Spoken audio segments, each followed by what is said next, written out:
In the autumn of 1943, American combat engineers fighting their way up the Italian peninsula began finding a small metal cylinder, about the size of a man's thumb, threaded into places it had no business being. The Germans called it the Zugzünder, a pull igniter.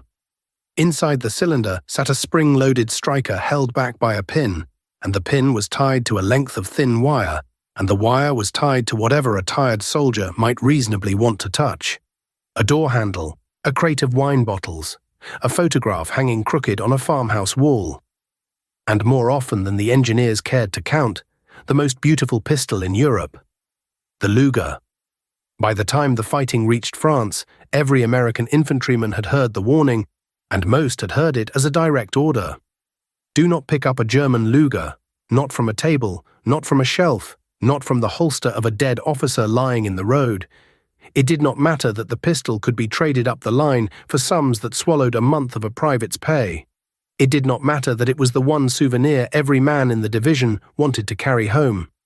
The order stood, and the men who ignored it kept the surgeons and the burial details busy from Sicily to the Rhine. This is the story of why that order existed, and why it was about far more than hidden explosives. It is the story of the most desired handgun of the 20th century, and of a retreating army that understood something simple and terrible about human beings. You do not have to aim at a man who wants something.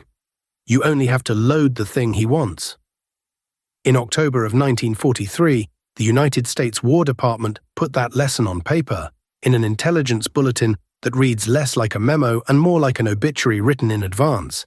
And before this story is over, we will read from it. But first you need to understand the pistol itself. Because none of this makes sense, none of it, until you understand why a 2-pound handgun could make a 19-year-old rifleman forget every hour of training he had ever received. The pistol that caused all of this took shape on the drafting table of an Austrian-born engineer named Georg Luger, who inherited an earlier, awkward design called the Borchardt and spent years refining it into something no other nation could match. His pistol locked its breech with a toggle joint, a mechanism that folded and snapped like a human knee. And when it fired, that toggle broke upward in a flash of machined steel that looked like nothing else on a battlefield. A new cartridge was created specifically for it, the 9mm Parabellum, a round judged so well that armies and police forces still load it today, more than a century later. In 1908, the German army adopted the design as the Pistole 08, and over the decades that followed, German factories turned out roughly 3 million of them. Every part was machined, fitted and finished by hand to tolerances that made no economic sense, which is exactly why the pistol felt, in the hand, like a piece of jewelry that happened to fire bullets. American soldiers did not discover the Luger in 1944. Their fathers had discovered it in 1918. Doughboys of the First World War carried them home by the thousands, and those pistols spent the next 20 years on mantels, in cigar boxes, and in locked bureau drawers across the United States. An entire generation of American boys grew up being allowed, on rare and serious occasions, to hold their father's Luger, while the story of how it was taken got told one more time. When those boys shipped out for Europe in the Second World War, they were not hunting for a gun. They were hunting for the gun, the trophy their fathers had brought back from the last war against Germany. Owning one said something no medal could say. It said, "I was there, I met them, and here is the proof." And by the middle of the war, the proof was getting scarce. Germany had officially begun replacing the Luger in 1938 with the Walter P08, a simpler, cheaper pistol that could be produced in a fraction of the machining hours. Luger deliveries to the German army wound down in late 1943, and only a trickle were assembled after that. The wartime pistols, fitted with cheap black grips to save cost, would one day be sold in America under the invented name Black Widow. Because scarcity breeds legend, what mattered in 1944 was simpler. On the battlefields of Italy and France, the supply of Lugers was shrinking at the exact moment that demand from 1 million arriving Americans was exploding. Every officer's holster became a lottery ticket. Every captured command post became a treasure hunt. An entire underground economy grew up around that hunt. Frontline infantrymen found the pistols because frontline infantrymen were the ones kicking in the doors. But a rifleman can only carry so much, so the trophies flowed backward, traded for cigarettes, for wristwatches, for bottles of cognac, for folding money. And at every step of the journey toward the rear, the price climbed. A pistol that changed hands in a hedgerow for a carton of cigarettes might change hands again at an airfield a week later for more cash than the finder saw in a month. The Luger had every advantage a trophy could have: small enough to hide in a musette bag, light enough to carry through a campaign, compact enough to send home. A rifle was a burden. A machine gun would be confiscated. A Luger was portable, concealable wealth. And it was not only the Americans. British soldiers hunted Lugers. Canadians hunted them. Soviet soldiers prized them on the far side of Europe. When the fighting men of every allied nation, without coordination, all converge on the same object, that is not fashion, that is gravity. The Luger exerted a pull on soldiers that commanders could measure but could not explain and could not stop. The German army measured it too, and somewhere in the long retreat that began in the sands of North Africa and never truly stopped, German combat engineers, the men called pionniers, realized that this gravity was a weapon lying around unused. They already owned a catalogue of devices built for turning ordinary objects lethal. All they had to do was attach that catalogue to the one object no American could walk past. What those engineers could accomplish with a single egg-shaped grenade and a length of tripwire is the reason the order exists. And it is where this story turns dark. Go back to that little cylinder from the opening. The Zugzünder 35. Unscrew it, and inside you find a striker, a compressed spring, and a split pin holding the whole assembly in tension, like a mousetrap wound and waiting. Thread it into a charge, tie its pin to a wire, and the mathematics of the device become brutally simple. A short, light pull on that wire, nothing more than a tug, draws the pin, releases the striker, and fires a percussion cap into a detonator. There is no warning sound a human being can react to. The time between the tug and the blast is shorter than a nerve signal traveling from a man's fingertips to his brain. Whatever the hand was doing when it pulled, it never learns how the motion ends. And the Germans fielded a companion device that was, if anything, crueler. The Zug- und Zerschneidezünder 35 worked on pull and release. It fired if you pulled the wire. It also fired if you cut the wire. Tension held it silent, and any change in that tension in either direction woke it up, which meant that a cautious soldier who spotted the wire, traced it, and carefully snipped it with cutters, believing he had just saved his squad, had in fact done the trap's work for it. The system was designed to punish the greedy and the careful alike. Behind these igniters sat a menu of payloads. The smallest was the Handgranate 39, an egg-shaped grenade that fit in a coat pocket and hid comfortably behind a drawer or beneath a floorboard. Then came the S-mine, the bounding weapon American troops called the Bouncing Betty, which leaped to waist height before detonating and filled a room with steel balls. And for occasions that called for total erasure, a Teller anti-tank mine, built to stop a 30-ton vehicle, could be buried under a floor with its fuse swapped for a pull device, roughly 12 pounds of high explosive dedicated to a single curious hand. The Luger sat at the center of this system like a jewel in a setting.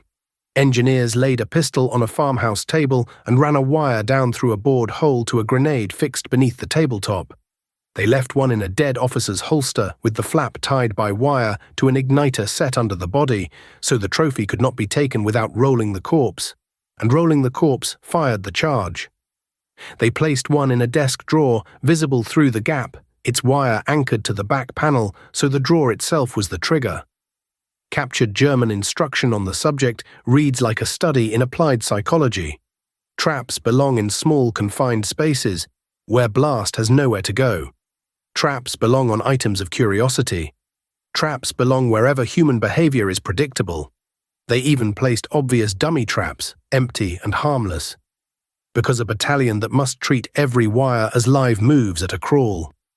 Allied training literature recorded the case of an officer killed straightening a crooked picture frame, because some German engineer had correctly predicted that a tidy man cannot leave a crooked picture alone.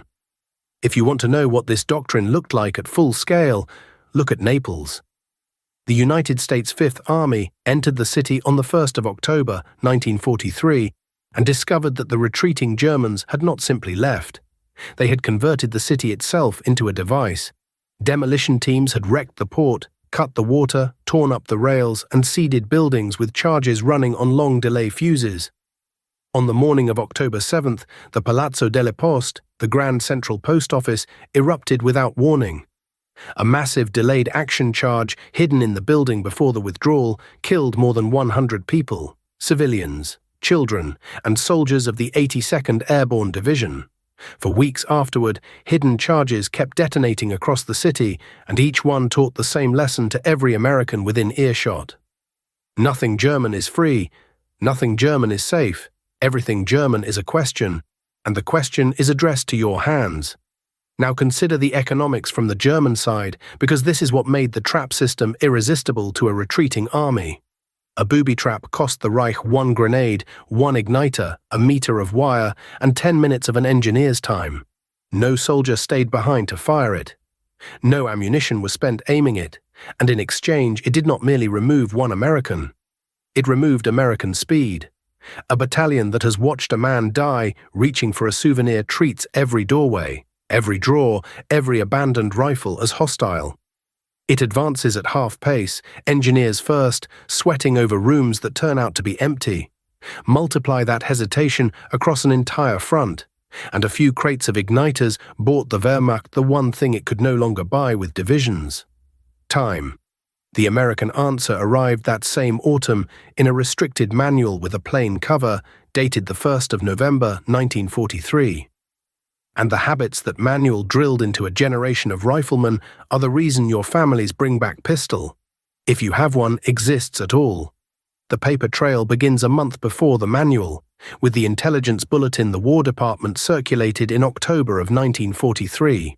It is a remarkable document because underneath the dry official language you can hear an institution losing its patience. The bulletin describes souvenir hunting as a practice that keeps causing needless deaths and injuries across every combat theatre. It cites reports from the fighting on Attu in the Aleutians, where souvenir hunters in American ranks disrupted the collection of enemy documents and equipment that intelligence officers needed intact. And then it delivers the sentence that matters most to this story, a sentence that reads today like the title of this video, written 80 years early. The bulletin warned every soldier who read it that the enemy will frequently booby-trap items he figures you will want as souvenirs. Not might, will. The United States Army was telling its men in print that their own wanting had been studied, catalogued, and weaponized. Then, on the 1st of November, 1943, the War Department issued Field Manual 531, Landmines and Booby Traps. It was stamped restricted, and it became the working Bible of the men whose job was to make trapped ground safe. The manual walked engineers through locating charges, disarming firing devices and pulling fuses, and above every technique it hammered one mindset. Every single trap was to be treated as a brand new problem. Assume nothing, ever. The engineer who got comfortable was the engineer who got buried. Out of that manual and out of hard experience came a set of habits that sergeants beat into replacements from Anzio to the Elbe. Enter a house through the shell hole in the wall, never through the door. Climb over the stone wall, never through the gate. Look into a foxhole before you jump into it. Leave the crooked picture crooked. If a body must be moved, tie a rope to the wrist, get behind cover, pull from 30 feet away, and then wait, because some charges ran on delay and patience was part of the procedure. Graves teams and engineers moved the dead like fishermen hauling a line, which sounds cold until you understand it was the only way to keep the living alive. And over all of these habits sat one rule that contained every other rule, short enough for a terrified teenager to remember with shells falling. If you did not put it down, do not pick it up. Divisions wrote the warning into standing orders. Engineer teams swept buildings ahead of the infantry and marked them cleared. Training circulars and films drilled the same images into men waiting to go up the line, the wired doorway, the rigged souvenir, the innocent-looking pistol on the innocent-looking table. On paper, the United States Army had built a wall of doctrine between its soldiers and the German trap system. And then that wall met human nature, and human nature won about half the time. Because the order was asking a 19-year-old who had survived things no training film could describe to walk past an object worth a month's pay. an object his father's generation had carried home in triumph, lying unguarded 3 feet away. Some men obeyed. Many did not. Officers confiscated Lugers and quietly kept them. Sergeants who delivered the warning on Monday were trading for pistols by Friday. The same bulletin that catalogued the deaths admitted in its opening lines that the practice was continuing anyway. It was paper against appetite, and appetite had a 25-year head start. So the men who could not quite obey invented a compromise, and the compromise felt like wisdom. They decided the danger lived only in the wire. Study the pistol from a distance, look for a wire, look for a string. Find nothing, and the pistol is clean, and a clean pistol is a safe pistol. Take it. That compromise put men in the ground too, because the Germans had already thought past the wire and so, in its own strange way, had the war itself. The most dangerous Luger in Europe was sometimes the one with nothing attached to it at all. Here is what the wire checkers never accounted for. A perfectly clean Luger, no trap, no charge, no tricks, could still kill the man who took it, and it could do it in at least 3 different ways. The first was sound. Infantrymen lived by their ears, and within weeks at the front, every soldier could tell friend from enemy in total darkness by rhythm and report alone. The American .45 caliber pistol spoke in a slow, heavy voice, and the men sleeping 50 yards away knew that voice the way they knew their mothers. German 9mm weapons cracked, sharp and high and unmistakably foreign. So picture a GI on night watch, hearing movement in the hedgerow and firing the beautiful souvenir on his hip instead of the weapon he was issued. In the dark, to every American ear around him, he has just announced himself in German. Machine guns answer the sound, not the man. Veterans passed the rule down to replacements like scripture. Never fire a captured weapon at night. The pistol did not need a wire to draw fire onto its owner. It only needed a voice. The second was capture. Any soldier could become a prisoner in a single bad afternoon, and a GI marched into captivity with a Luger in his belt was carrying evidence for an accusation nobody had to say out loud. His captors were free to assume the pistol came off one of their own dead. On a calm day, with a correct officer, that assumption cost him the pistol and some rough handling. On a bad day, in a hot-blooded war where prisoners on both sides were sometimes shot in the rage after a fight, the interrogation began with a verdict already reached. Men understood this without being told twice. Soldiers about to be overrun flung their trophies into ditches and snowbanks, and the advice ran through every unit in Europe like a proverb.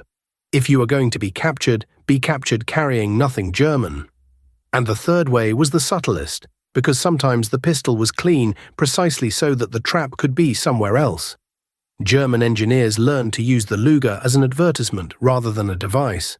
A pistol placed on a table, visible through a window from the street, exists to pull a squad through one particular doorway, and the doorway holds the pressure plate.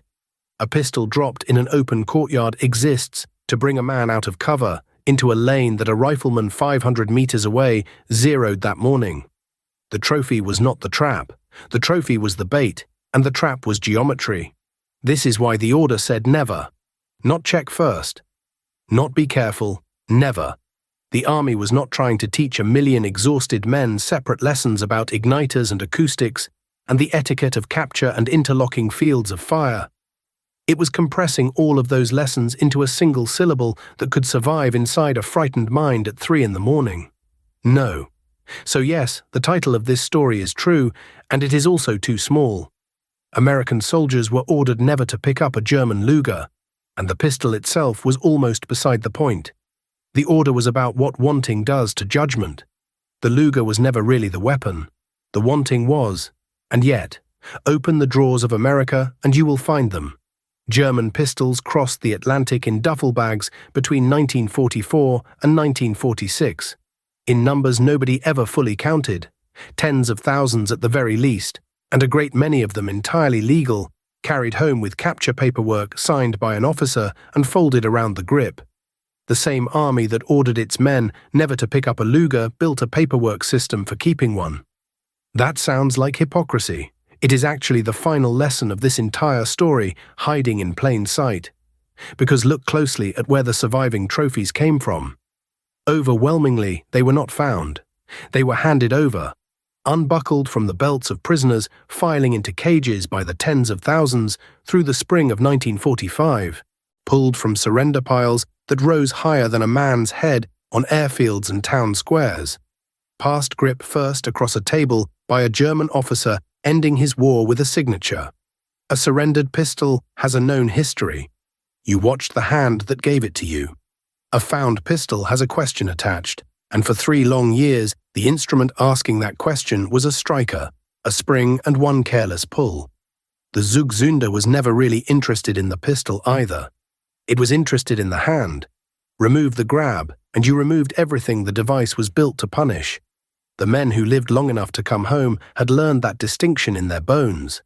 The Luger that survived the trip across the ocean was the one received, not the one taken. Waited for, not reached for. Which means the trophies themselves are a kind of record.